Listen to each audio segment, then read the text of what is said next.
Hello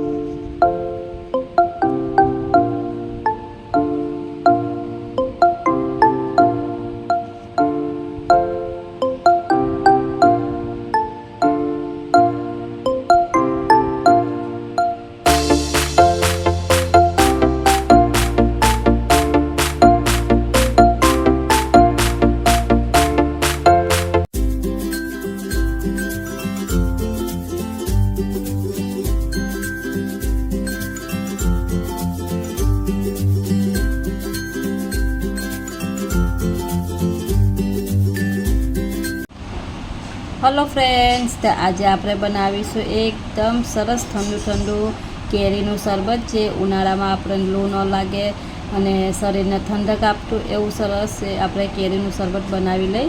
તો ચાલો તેને કઈ રીતે બનાવીએ એ જોઈ લઈએ આપણે। તો ચાલો સૌથી પહેલાં એની આપણે છાલ ઉતારી લેશું। એકદમ સરસ રીતે આપણે કેરીની છાલ ઉતારી લેવાની છે। આપણે કેરીની છાલ ઉતારી લઈશું અને એના નાના એવા ટુકડા કરી લેવાના છે।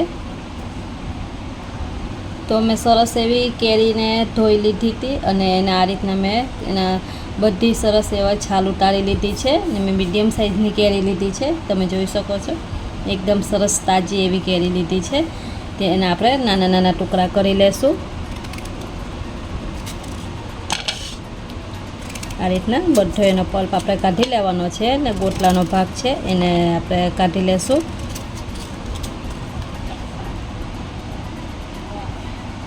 તો આપણે કેરીને એકદમ સરસ બધી એમાંથી કાઢી લીધી છે ને એનો ગોટલીનો ભાગ આ રીતના નીકળી ગયો છે।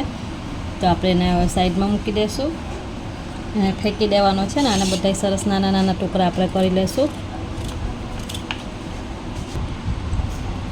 તો આપણે એક મિક્સર જાર લઈ લીધું છે અને આપણે કેરીના નાના નાના ટુકડા કરી લીધા છે અને સાથે આપણે થોડોક એવો ફુદીનો લઈ લીધો છે, 8-10 ફુદીનાના આપણે પાન લઈ લીધા છે। તો ચાલો એમાં લઈ લેશું આપણે।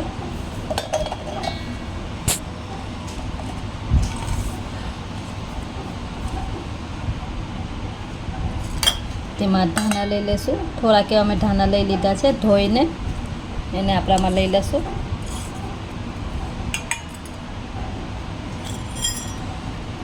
મરી લઈ લીધા છે, 8 થી 10 મરી લઈ લીધા છે, એને લઈ લેશું। ને અડધો ઇંચ આપણે આદુનો ટુકડો લઈ લીધો છે, એને આપણે કટ કરીને લઈ લેવાનો છે। થોડુંક એવું આપણે કાળું મીઠું લઈ લીધું છે, સંચર પાવડર આવે છે, અને સ્વાદ પ્રમાણે આપણે મીઠું લઈ લેવાનું છે। 4 ચમચી આપણે ખાંડ લઈ લીધી છે। ખાંડ તમે વધુ કે ઓછું કરી શકો છો, તમારા ટેસ્ટ પ્રમાણે ખાંડ લઈ શકો છો, તમને જેટલું મીઠું પસંદ હોય કે ખાટું પસંદ હોય। મેં આમાં 4 ચમચી ખાંડ નાખી છે અને આપણે ઠંડુ પાણી લઈ લઈશું। તેમાં થોડુંક ઠંડુ પાણી નાખીને આપણે એને સરસ એવું પીસી લઈશું, એટલે સરસ એવું મજાનું। તો આપણે એકદમ સરસ એનું પેસ્ટ થઈ ગઈ છે, તમે જોઈ શકો છો। તો હવે એક એમાં એને ગાળી લેવાનું છે આપણે, તમે જોઈ શકો છો એકદમ સરસ એની પેસ્ટ બની ગઈ છે। તો હવે એમાં આપણે સરસ એવી એક ગળણી લઈ અને ગાળી લઈશું તેને। એક ગળણી લઈ લીધી છે ને તેમાં આપણે ગાળી લેવાનું છે તેને, એકદમ સરસ રીતે ગાળી લેવાનું, જેથી કરીને એનો જે રેસા હોય એ બધા નીકળી જાય। આ રીતના હું બધું ગાળી લઈશ।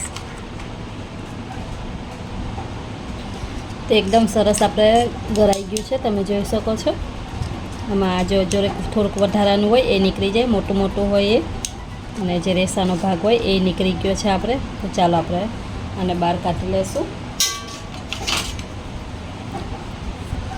આપણું શરબત એકદમ સરસ નીકળી ગયું છે, તમે જોઈ શકો છો। તો હવે એમાં થોડુંક એવું આપણે પાણી લઈ લઈશું। મેં ઠંડુ પાણી લીધું છે,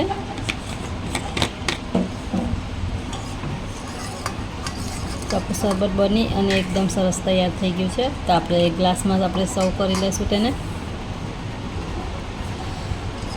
સરસ એવું શરબત અહીંયા તમારે ચેક કરી લેવાનું, તમારે જેટલું મીઠું કરવું હોય, જો મીઠું ન હોય તો મીઠું આમાં ખાંડ થોડીક ઉમેરી દેવાની, થોડુંક ખાટું મીઠું હોય તો એકદમ સરસ સ્વાદ આવે છે, એટલે મેં થોડું ખાટું મીઠું રાખ્યું છે. તમારે એકદમ મીઠું પસંદ હોય તો તમારે ખાંડનું પ્રમાણ 1-2 ચમચી થોડીક વધારે લઈ લેવાનું. તો હું તો આ રીતના મેં મીઠું અને મરચું આ રીતના એક ડીશમાં લઈ લીધું છે. બે એકદમ સરસ આપણે મિક્સ કરી દઈશું.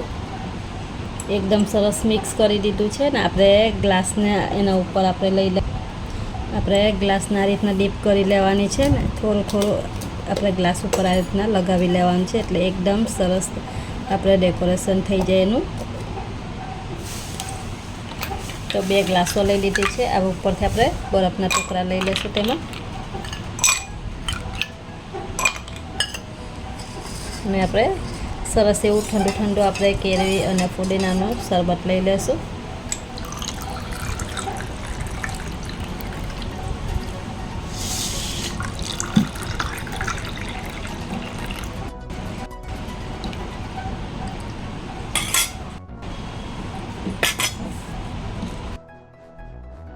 તે આપણું ઠંડુ એકદમ સરસ કેરી ફુદીનાનું શરબત બની અને તૈયાર થઈ ગયું છે. મેં ફુદીનાથી એને ગાર્નિશ કર્યું છે, તમે જોઈ શકો છો. એકદમ સરસ ઠંડુ શરબત બની ગયું છે.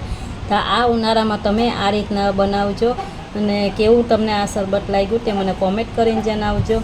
અને શરબત ગમ્યું હોય, શરબતની રેસીપી તમને ગમી હોય તો વિડીયોને લાઇક કરજો, શેર કરજો, અને હજી સુધી ચેનલને સબસ્ક્રાઈબ ના કરી હોય તો સબસ્ક્રાઈબ કરવાનું ભૂલતા નહીં. આવજો, મળશું નવા વિડીયોમાં.